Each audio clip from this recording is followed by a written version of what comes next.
Hello and welcome back, everybody. You're listening to a new episode in the series of the amazing autistic women. I'm Tanja, your host, and I'm happy to have you back here.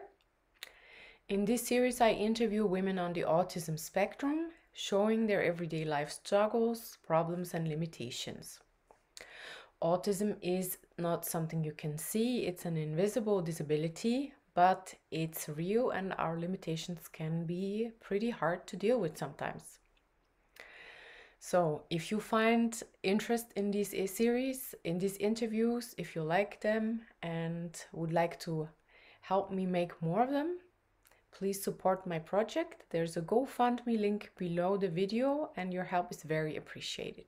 Thanks.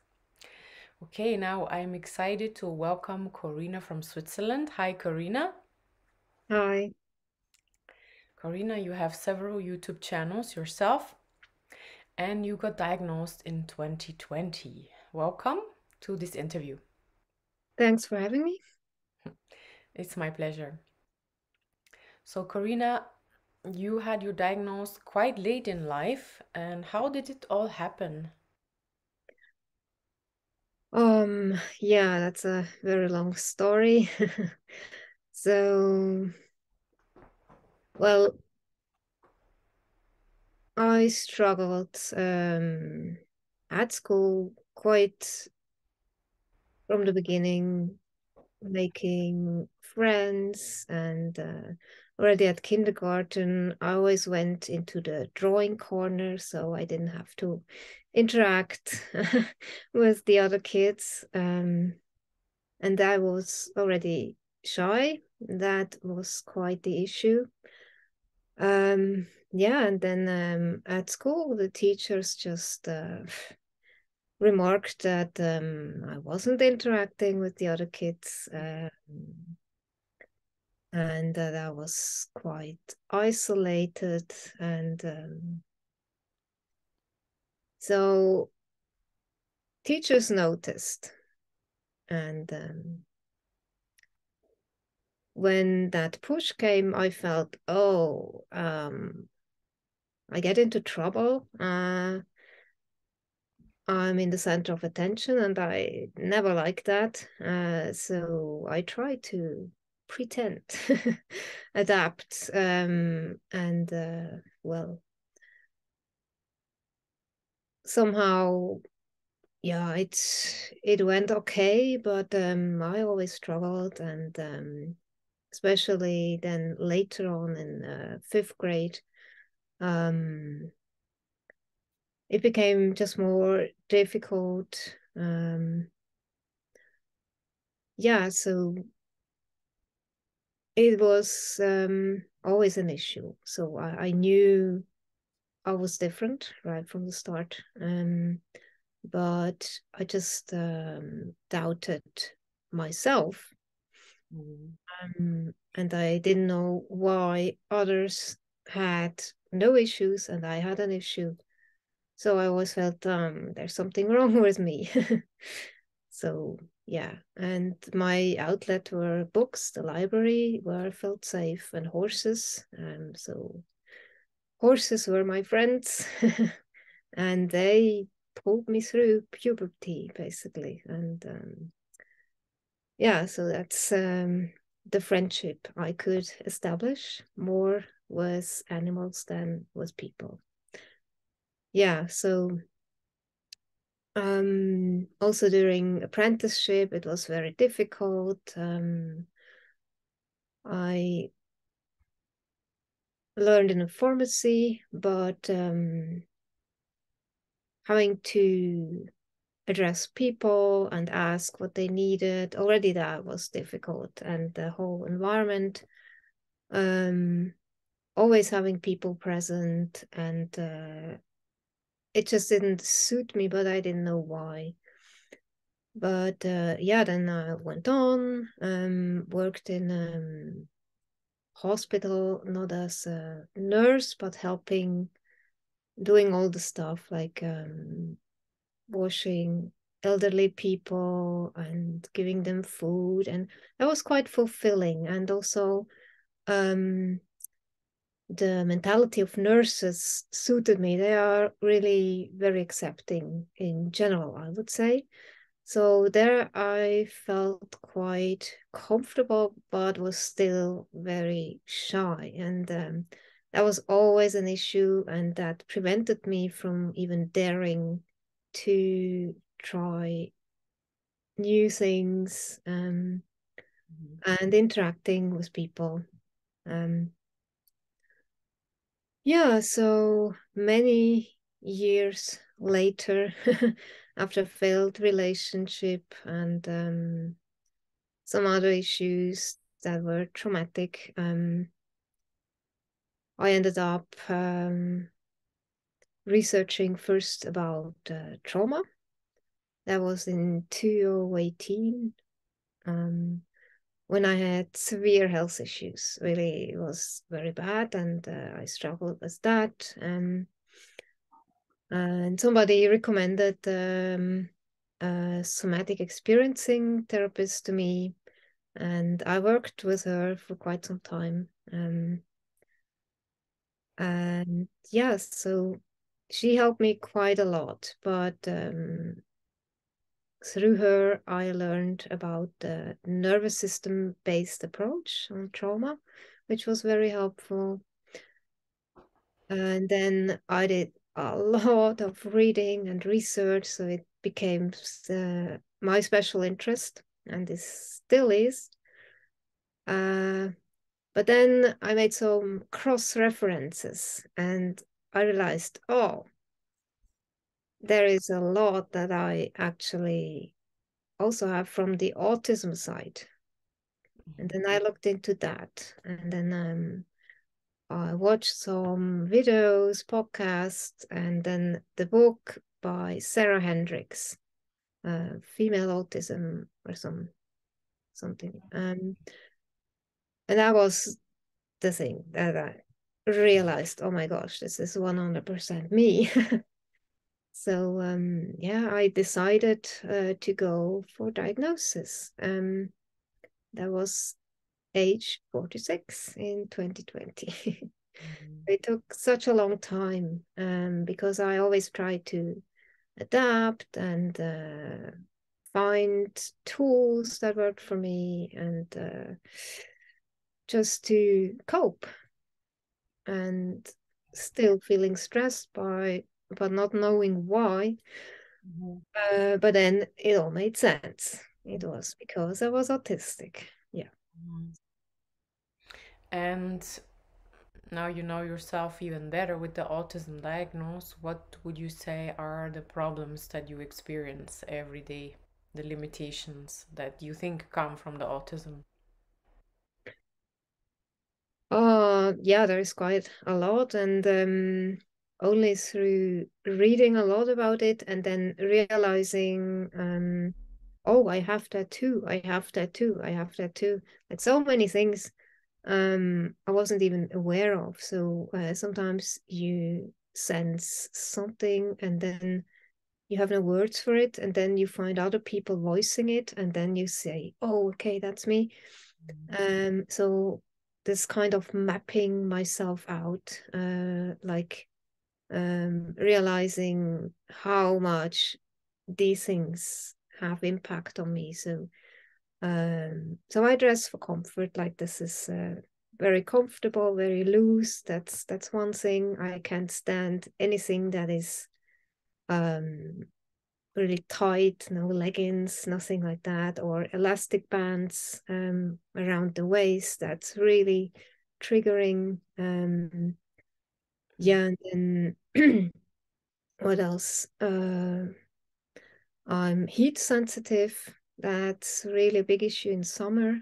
So I feel more anxious in summer, more stressed, more tired, exhausted. So the capacity of tolerating things like is narrower in summer.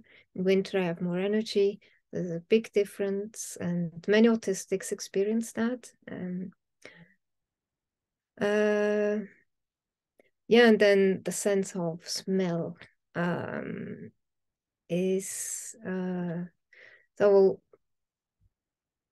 like cigarette smoke, garlic. Somebody ate garlic in the train. I moved to the next train because it's so bad.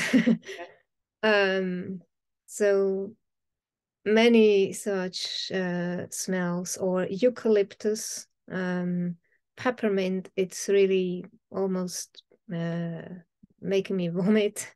It's very strong, the reaction to smells. And then I cannot stand it. I have to move somewhere else where it's not so intensive. Or aftershave, perfume, like that's so overpowering. And then you cannot focus on anything. And then I get brain fog, and so it has a very strong impact. And then sounds, that's also a big issue.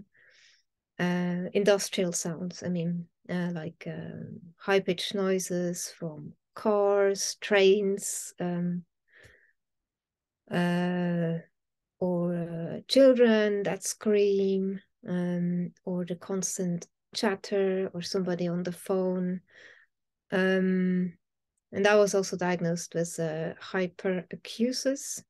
That's really high sensitivity to sound. It's overwhelming to a degree. When I am in an environment, there's constant chatter, and then I cannot get away.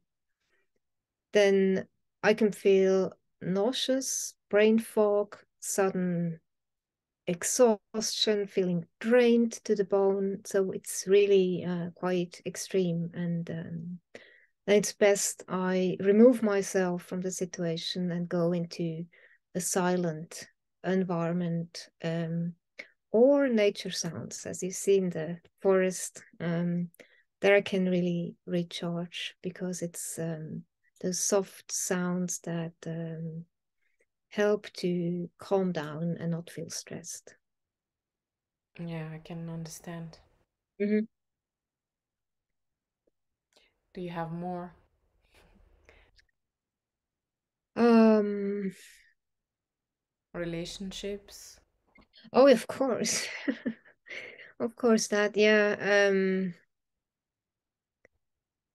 So I'm not usually a big talker. So I prefer to be one-on-one. So I'm introverted, and then I feel it is exhausting to be in a group of people and everybody's talking, and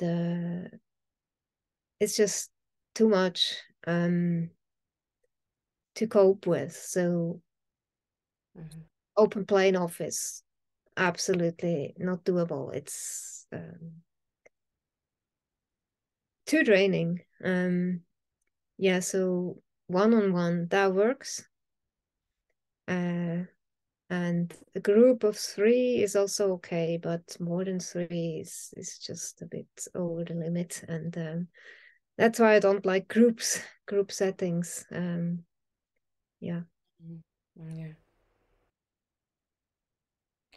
And I guess, I guess because of your late diagnosis, you came up with some strategies and tricks to cope with these problems yourself, and you survived until 2020. So, can you give us a few examples of coping strategies that you adapted? Yeah, there are quite a lot. So yeah, that somatic experiencing practitioner taught me some stuff.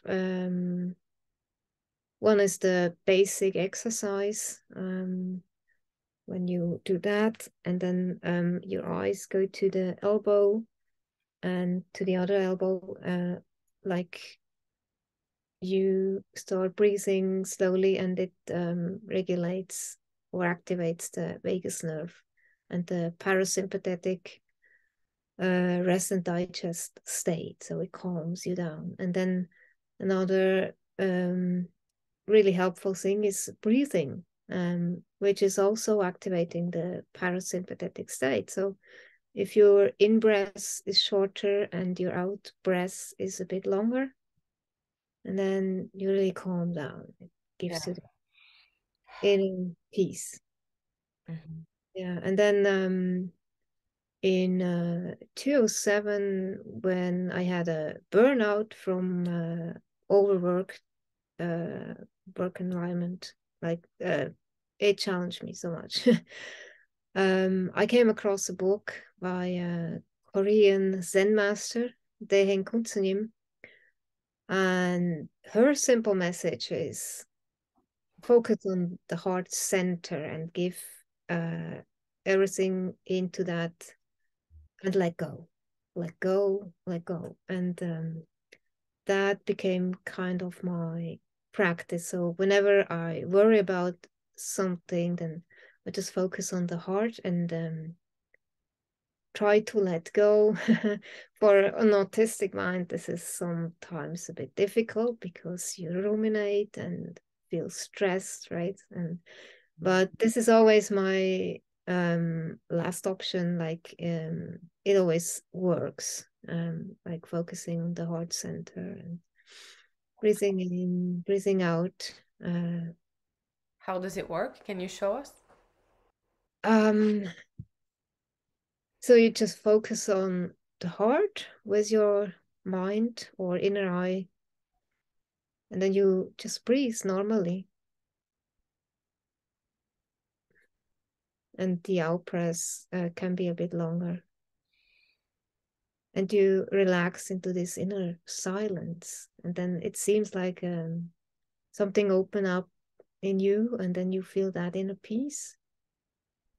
Mhm. So that's a tool I like to use. Very good. Mhm. Mhm. Yeah, so there is also diet, of course. So I reacted to many foods at some point, and I had to remove a lot of trigger foods. Mhm. For example. Hold on. Ah, Um, high histamine foods. They were really a trigger. So from that, I got migraines, bloating, brain fog, feeling anxious. So it was everything. And then I removed all those trigger foods. And for a while, it made me feel better. Mhm. And then I also switched from a vegan diet. First, I was vegetarian, and that didn't suit me so well. So I thought, let's try veganism. Maybe that's the thing that will help me. So I was always trying to improve my quality of life. That was always the aim. So I tried veganism, and that was even worse. But I didn't want to um, really believe it. So I tried and tried and tried because everybody said, veganism is so good. And didn't work for me. Didn't work for my body. So I quit. I had to because my health was so bad at that point. I had to change something. And again, the somatic experiencing practitioner suggested, okay, let's try paleo because she had tried it. She was a vegan too. She knew about the struggle and for her it worked. And I tried the paleo thing, but yeah, for me it wasn't enough. Mhm. My body was already so depleted, and also for autistics it seems to be a different thing. And well, sometime later I came across the book of Natasha Campbell McBride, the GAPS book. Mhm. I tried that, but because it's high histamine, it didn't work for me. But still, what I got from her, she said some autistics cannot digest plants. Mhm. That was for me the clue to go further and try carnivory. So that was what I did. Uh, was such a game changer. It was amazing. So all my chronic pain issues, save for migraine, went away. Mhm. Suddenly my mind became so clear, like Mhm. I could read stuff, understand it, and take in the information. It was such a game changer, just amazing. So I continued on that way of eating. I have adjusted it a bit. So because now I can again um, have cheese and histamine foods, so that changed too. Um, so this is one big tool that I will continue to use. Yeah. So Good. and then of course enough sleep is very important. And nature, Yeah. And recharging in yes. nature, um, Pardon? recharging in nature. That's a big one too. And for me, reading books, I love doing research, reading books. That's also very regulating. Yeah. Mhm. Yeah, I noticed we autistics, we just search for our answers ourselves. That's why we research so much and we soak up all this information until we find Mm. something that helps coping. Mm. Yeah, exactly. By the way, if you're listening now and you are also autistic, I have made a short free course which you can get. There's a link below. It helps you with the coping with everyday life struggles, and I give away my tips for free. So there is a link below. Mm. Yeah, Karina, thanks for that list. Would you like to give a take-home message to anyone who's listening today?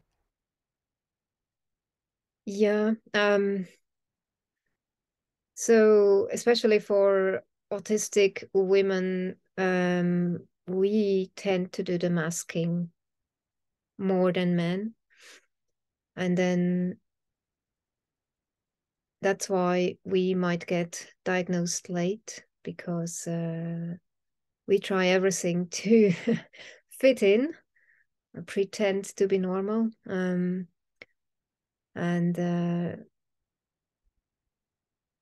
when you feel that you are different, so trust that. And then the current autism narrative is still having approaches that do not necessarily fit your individual needs. So I think it's very important that you find your own tools and trust yourself, what feels good to you, no matter what anybody tells you. Try it, explore it, trial and error. It doesn't matter. You can always try something else. And I find it so important that you trust that inner voice or learn to trust it. So it will guide you, and then creating this environment that feels safe to you, that gives you a sense of relief where you can be yourself and do not feel stress. So it's really important to have that or build it step by step. Yes, very true. Thank you for this good advice, Karina. And yeah, thanks for the interview. It was very interesting. Mm. Thanks for having me. Yeah, you're welcome. Thanks for everyone who is listening. Please like and subscribe if you haven't already. And I'll see you in the next interview. Bye.